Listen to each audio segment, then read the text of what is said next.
Okay, so we're now recording, Leo. It's great to have you with us today, and it's fantastic that you're coming to Liverpool to do a workshop on shamanism. Now, there must be many people out there who've never heard of shamanism and might be intrigued by the workshop. What would you say to them as to what is the meaning of shamanism? Okay, well, the word comes from the Tungus of Siberia, and it's the word that they used for their medicine people, healers, spiritual guides, those whose task was to keep the tribe in spirit, inspired. Mm-hmm. And that word has been taken by anthropologists and applied to medicine people, healers, etc., in the old world, all over the planet. And so a whole heap of methods, ways, ceremonies, etc., has come together under the broad title of shamanism. Mm-hmm. And Okay. that, of course, precedes all that we know of as psychotherapy, hypnotherapy, and all the therapies on the one hand, and it precedes all that we know as spiritual, well, not religions, etc., on the other. Right. Okay. So it's broad. Yeah. So it's the oldest form of therapy. Yeah, and spirituality. And spirituality, fantastic. And the point is, the old people, they didn't see any difference between the two. Of course, because if you go, if you go all spiritual, religious, etc., and you don't do anything to heal the wounded child, then it's not going to bring you anything. Well, except maybe a bit of ego inflation. Yeah, sure. And if you heal the wounded child and you work away at that, it needs to go somewhere. Yeah. And if you purely use psychotherapy, it doesn't take you anywhere. Right. It may take you to a more balanced life, but it doesn't. Half the journey is missing. Yeah, it's no ultimate goal. Shamanism puts everything together. So here's a few long words: ecological, sociological, spiritual, anthropological, psychotherapeutic psychotherapy. My goodness. Okay, so there's your answer. Right. So how did you get into all this, Leo? I had a midlife crisis. I mean, I come from the other side of the water, Birkenhead. Yes. I was born in the village of Upton on the outskirts of, in the Wirral. Yeah. And I spent a lot of my early time living in Hoylake. And I went into engineering, and I ended up running a factory in Cleveland Street in Birkenhead. Yeah. PKS Containers. Yeah. Belonged to my godfather, and my father finagled that I got the job of manager when the manager retired. This is 1963. And the place needed somebody like me because I was an expert with Meccano, never mind engineering training. I had it. And the place was so out of date, it was crying for somebody to make sense of it. Yeah. And so that's what I did. But over the whole period of 12 years, towards the end, I went through very stressful times. And one of the things hanging over my head in those days was that half the company's business was going to disappear. Half the company's business went to the egg marketing board, tins for frozen eggs, for bakeries, etc. Yeah. And that was going to be turned into plastic bags. So I was expanding the company to try and cope with what would be the loss of 50% of our business. Yeah. And so I one way or another anyway, I landed up as a real stress case in my late 30s. And I managed to extricate myself I came out of that anyway, really quite struggling and depressed, and set out to find a new life. Circumstances in the form of a woman I met over here from San Francisco. She said, "Come and stay with me." So I did, and but it was San Francisco that called me because it was such a melting pot of ideas, of really good people, and avant-garde, therapeutic, spiritual, meaning of life ideas, etc. And one minute, I lived there 5 years. I did all sorts of personal work. I did a load of dance work with Gabrielle Roth, because I was really British and stuck, with stuck body. Right. I got into my body through dance. Yeah, the 5 rhythms. And I did 5 rhythms, etc. Yeah. I was the first person I ever taught 5 rhythms in England. Yeah. And that's 1983. Oh wow. And I did a university program, MA in holistic psychology. Splendid program of studying ourselves, not other people's theories.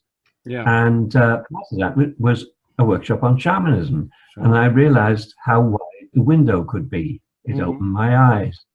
And I got to meet Native American people and people who were studying, living that way. And gradually got to imbibe the ancient wisdom. And I never set out, when I came back to England in '82, I never set out to do shamanism. I mean, it was completely beyond my comprehension. I set out to be a therapist, primarily through the medium of play, dance, theatre, improv, and so on and so forth. And I did little bits of shamanism, and then I kept getting asked for more and more, and one thing and another. And I've ended up being full-time at it for 30 years. Right. So you went with the market. I come from a family of lawyers in Liverpool. Yes. So improbability is an understatement. Yes, quite. And you've been teaching shamanism for many years now. What do 30, people get? 30 years. What do people get out of it? To see into their lives from a different point of view, to see their connections, the pieces of themselves, to put the jigsaw of the pieces of themselves back together so they can really understand it and live it, and many other things along the way as well. But it's like we're all like Humpty Dumptys. We all get split into bits in childhood, especially. And to be a happy adult, we need to put ourselves back together. So it's like a big part of it is putting ourselves back together, and then seeing into our connection with creation. It's different from believing in God, quote. Yeah. Because you only have to believe in a God if the postulation of that God is separate from existence. Yeah. The way the old people saw it, and certainly the way it makes sense to me, is creator and creation are one and the same. Yeah. There is no separate God. It is the whole edifice that we live in. Yeah. And that really makes a difference. You're not struggling to obey a load of rules, commandments from some other culture pushed down to you through loads of power, religion, stuff that seeks to dominate. So it's spirituality from within. Yeah, it's an experiential practice. Yeah. You find out by experiment. Yeah. Okay. Now, I expect some people coming to your workshop will be interested in finding their power animal. Now, does everyone have a power animal? Well, potentially, because the power animal isn't a thing. A power animal is a way that the psyche can represent an energy, a guide, a guiding energy. Yeah. Well, the question is the power animal part of me, or is it something else? Right. The answer to that question is categorically yes, and nothing else. It doesn't. The only point is, does it help you? Does it work? Yes. Okay. It's a way of contacting either an aspect of oneself or an aspect of the universe. Yes. However you see it, that can guide. An animal is a pure energy. It doesn't have self-doubt. An animal, it isn't screwed up with all that human stuff that we have. Right. And so, a tiger is a tiger, period. An elephant An elephant, a mouse is a mouse, and they have their own qualities, and they all have their own medicines. And so, if your psyche in a journey shows you an animal, it's showing you a reflection of yourself or an aspect of yourself, which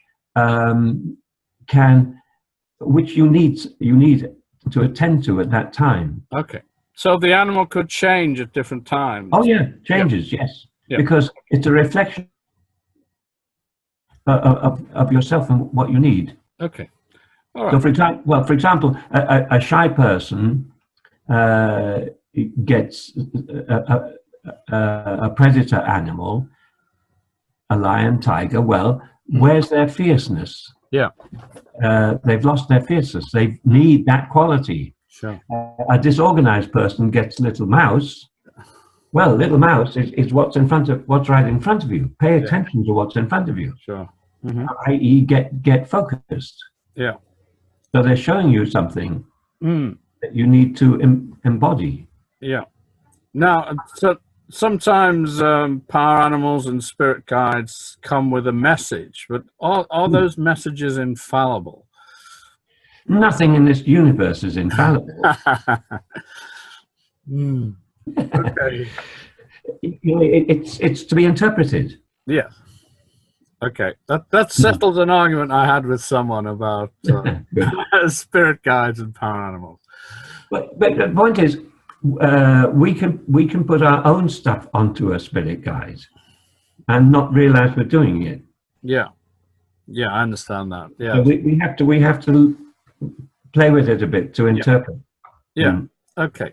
And see it in context of everything else. Yeah. Okay. Now, what's the most dramatic outcome of a person working with shamanic practices that you've seen?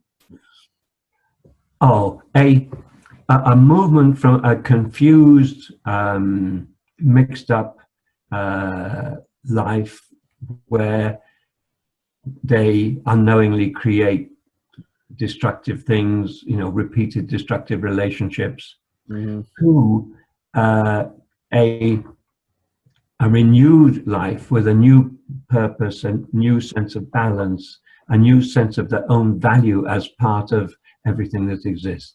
Wow. Okay, that sounds great. I would add to that I see as in the Western world as a whole, the so-called developed world, the primary, to put it in a nutshell, the primary problem that people have is lousy self-esteem.